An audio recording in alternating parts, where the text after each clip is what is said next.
Come on, Uncle Phil, this is the 90s, man. Man, it's the 90s. It's hammer time. This is the 90s, the 1990s in point of fact. Does your girlfriend have a girlfriend? Hey, it's the 90s. The 1990s. This decade would be all that and a bag of chips. We're not talking brain cells here. We're talking taste buds. Where the planet would see the rise of the World Wide Web. Plane tickets are ordered. Now, let's look up dinosaurs. Civil unrest in the States, and a hairstyle called the Rachel dominate the landscape. Today, we're going to give you the 411 about the news, culture, sports, and entertainment, and all that was weird in the 90s. Don't touch that dial. This is Timeline.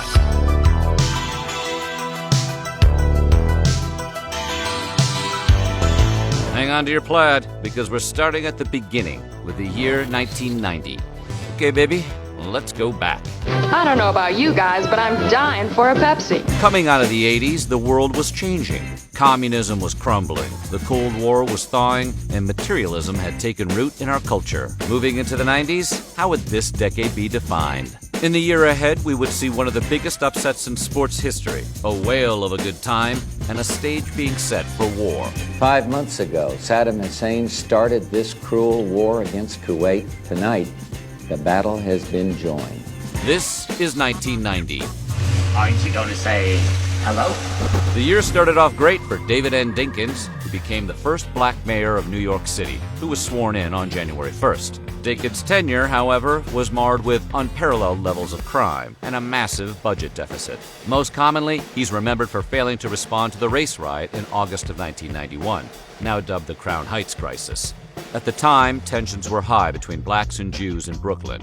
A brutal attack on Orthodox Jews sparked a full-blown riot. 2 days later, after holding up in the Vatican Embassy in Panama City for 10 days, dictator Manuel Noriega surrendered to the United States. American forces surrounded the location, blasted music, and flew helicopters overhead. Eventually, the U.S. and the Vatican reached an agreement, and Noriega surrendered. Coming back to the States, we go to Washington, D.C., where Mayor Marion Barry was arrested during an FBI sting operation and caught smoking the crack on January 18th. In a surprising twist, after serving his 6-month sentence, Barry was re-elected mayor, serving from 1995 to 99. Damn mayor on crack. In late January, we head to the New Orleans Superdome, where during Super Bowl 24, the San Francisco 49ers demolished Mule-Mouth John Elway and the Denver Broncos 55-10. Quarterback Joe Montana won his 3rd Super Bowl MVP. 3 days later, the Soviet Union saw its first McDonald's restaurant open in Moscow. Those golden arches attracted long lines of hungry Russians, who waited as long as 6 hours for 2 all-beef patties, special sauce, lettuce, cheese, pickles, onions on a sesame seed bun, plus fries and a Coke. I think the reaction from the Soviets is going to be exceptional. I think they're going to just say, thank you, thanks McDonald's, thanks for coming here. One journalist noted the level of Russian enthusiasm was the expression of America's rationalism and pragmatism toward food. That's one way of looking at it. McDonald's, food, folks, and fun. On February 11th, the leader of the movement to end South African apartheid, Nelson Mandela, was released from prison after spending 27 years incarcerated. I tell you, feeling the thrill of just realizing that he's going to be out. I feel free today. It's going to change the country a lot. Mandela had been sent to prison on trumped-up charges of treason and sabotage. Flash forward 4 years, where on May 10th, Mandela would be elected as president of South Africa and serve until 1999. The moment to bridge the chasms that divide us has come. Back to 1990, and we go to the Tokyo Dome in Japan, where on the same day as Mandela's release, the undisputed, undefeated heavyweight champion of the world, Mike Tyson, was defeated. Iron Mike was knocked down and out by the 42-1 underdog Buster Douglas in the 10th round of the bout. The next day, on February 12th, rapper, dancer, and iconic Genie Pants wearer MC Hammer released his album, Please Hammer, Don't Hurt 'Em. The album stayed on the Billboard 200 for 21 weeks straight and propelled MC into superstardom thanks to his juggernaut single, You Can't Touch This. Hammer became so popular that a year and a half later he got his very own cartoon, Hammerman, which debuted on September 7th, 1991. Your very own cartoon. Now that's making it. It's hammer time. Back to 1990, we go to the courts, where on February 27th, the case of Washington versus Harper saw an inmate in Washington state sue the prison system for involuntary medication, specifically around the inmate's antipsychotic medication. The court found that Harper was a danger to either himself or his fellow inmates, and the prison was well within its rights to administer antipsychotic medicine against the will of the individual involved.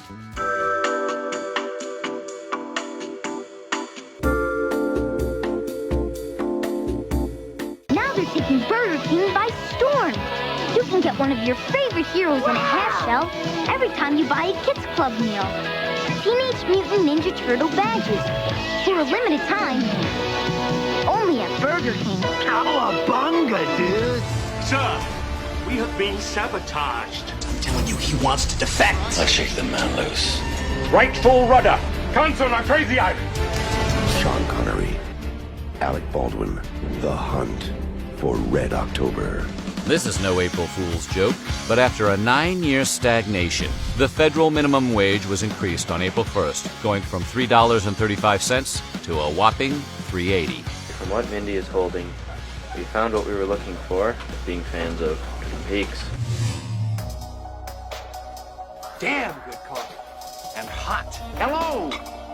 I was wondering if I might trouble you for a cup of strong black coffee. They got a cherry pie there that'll kill you.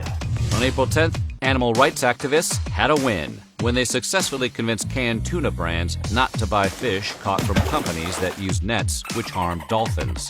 The turning point was when Heinz, who was the globe's foremost tuna supplier, decided to stop buying any tuna caught using purse fishing net methods. Just about everything you see in here is a potential hazard. Let me show you something. Let's just say you're changing the water in this here tank. And you accidentally fill it with gasoline, like so. The janitor comes in, there's a power outage, he lights himself a match, and... oh! He's cooking fish sticks! In late April, the Hubble telescope was launched into space aboard the Space Shuttle Discovery.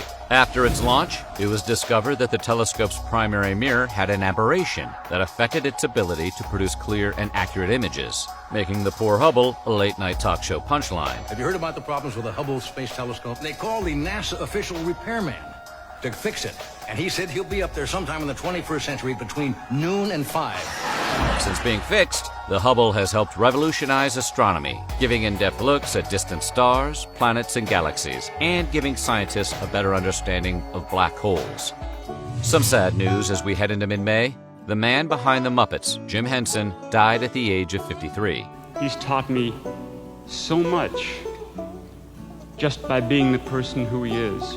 Henson single-handedly ushered in a new golden age of puppets, creating many of his iconic characters on Sam and Friends in 1955, which would then later be reborn as The Muppet Show, almost 20 years later. Besides being the hand behind Kermit the Frog and Miss Piggy, Henson also helped create puppets for The Dark Crystal, Teenage Mutant Ninja Turtles, Farscape, and Labyrinth.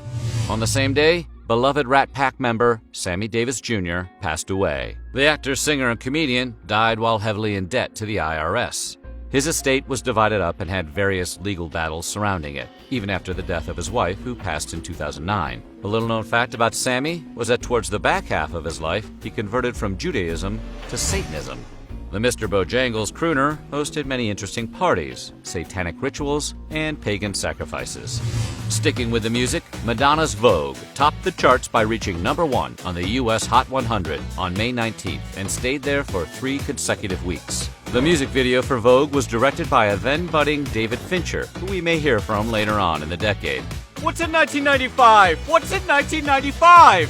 In late May, Colombian elections were marred by violent protests and riots after Cesar Gaviria won the presidency. Luis Carlos Galán, the Colombian presidential candidate, had been shot and killed while campaigning south of Bogotá. He was so far ahead in the polls for the presidential elections that he was virtually assured of victory. His campaign manager, Cesar Gaviria, ran in his place after the attack and was elected president. Immediately after Galán's assassination, the president at the time, Virgilio Barco, retaliated by reinstating extraditions. Have you brought any fruits or vegetables onto the planet?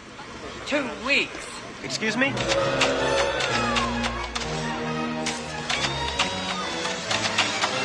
Catch! Get ready for a surprise!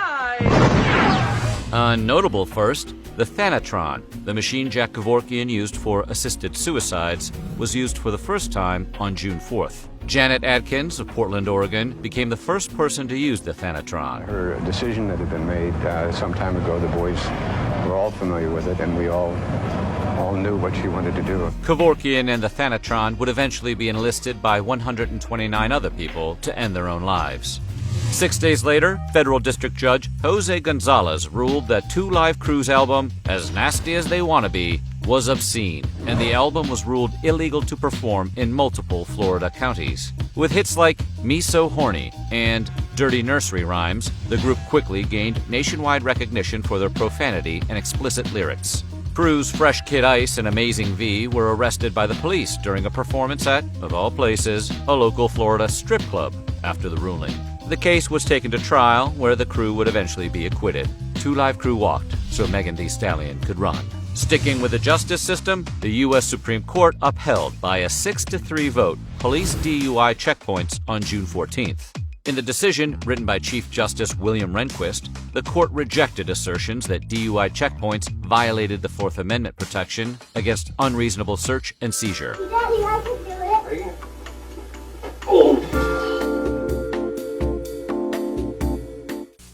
What's a meal I hate to miss? Kibbles and bits and bits and bits. Variety I must insist. Kibbles and bits and bits and bits. Crunchy, chewy, falling, chow down. Kibbles and bits and bits and bits. We now go to the Middle East, where on June 21st, a 7.7 magnitude earthquake devastated Iran. An estimated 50,000 Iranians perished, and over 400,000 people were left homeless from the quake, which spanned from 7.3 to 7.7 on the Richter scale.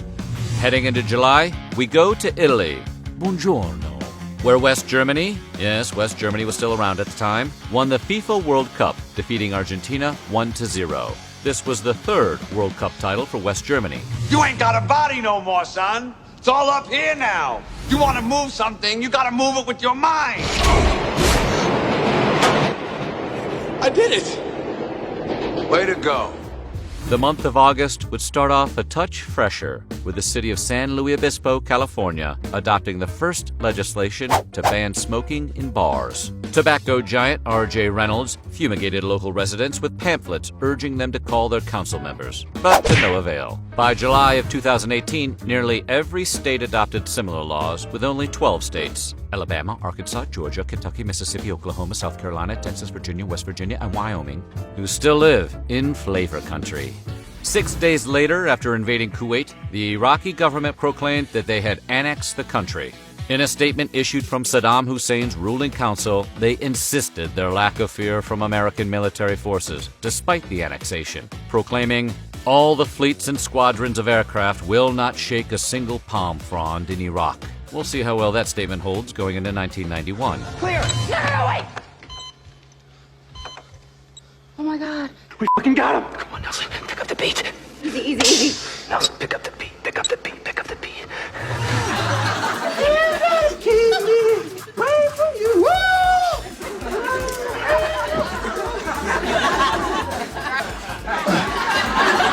What's up, Will? Oh, what happened to your Whitney Houston cutout? He fell apart in the shower. On September 14th, Seattle Mariners Ken Griffey Jr. and Ken Griffey Sr. made history by becoming the first father-son duo to hit back-to-back home runs against the California Angels. And he hits one well to left center field. Back-to-back home run. Turn that flat. What the fuck? You better pull over and see. As far back as I can remember, I always wanted to be a gangster. In late September, East and West Germany overwhelmingly voted in favor of reuniting the two countries, which had been separated since Germany's unconditional surrender in 1945. The measure passed with a vote of 442 in favor and 47 against. Step out the pit, all you can do is put me on a little guilt I can trip. explain that, all right? Hey, I lent you my girlfriend. You made a move on her. You made a move on Kelly? Nothing happened. Then you send your little sex freak over to my house trying to look for some kind of handout. It's temporary insanity, all right? I wasn't thinking with my head. You weren't thinking at all. Hold on a second.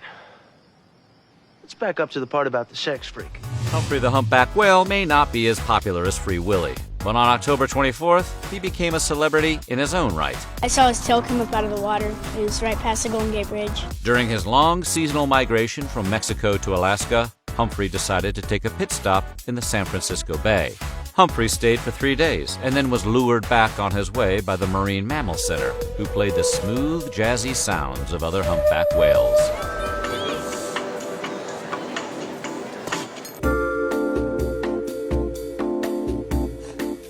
Red Lobster. Tonight, 30 shrimp, just $8.95. Red Lobster for the seafood lover in you. And kids get shrimp, a complete meal, just $1.95. We go to Saudi Arabia, where on November 6th, a group of women protesters drove through the streets of Riyadh as an act of defiance to the government ban on women driving cars. Unfortunately, this act of civil disobedience cost them deeply. The women were arrested, removed from their jobs, and banned from traveling. Subsequently, the Interior Minister, Prince Naif bin Abdulaziz, officially banned women from operating motorized vehicles. This stayed law until 2017, when King Salman announced an order allowing women to drive. Driver's licenses for women were issued the following year. In mid-November, Bret Easton Ellis's book, American Psycho, was supposed to be published by Simon & Schuster, but was pulled over aesthetic differences after a public outcry that the book was deemed too violent. The book would eventually be picked up by Vintage Books and would go on to sell over 1 million copies. Nearly 10 years later, the movie American Psycho, starring Christian Bale, made its debut. Hey, Paul! Speaking of psychos, Kevin! Home Alone. I don't care if I have to get out on your runway and hitchhike. I am going to get home to my son. Yes!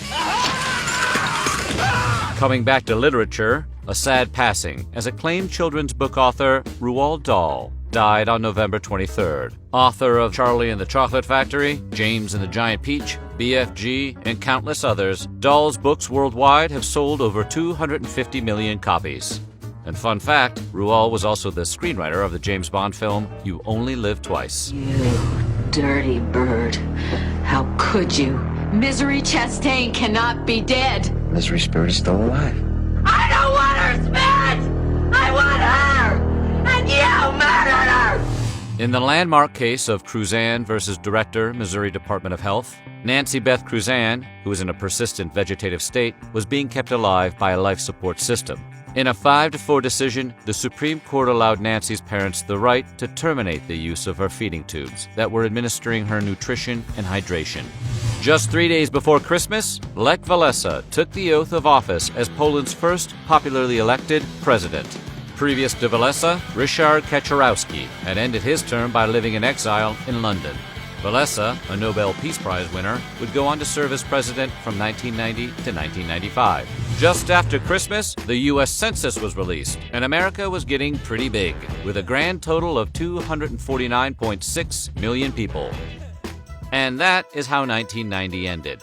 1999 was just days away, and America would see itself on the precipice of war. Racial tensions would boil over in the City of Angels, and we would find out what goes well with fava beans and a nice Chianti.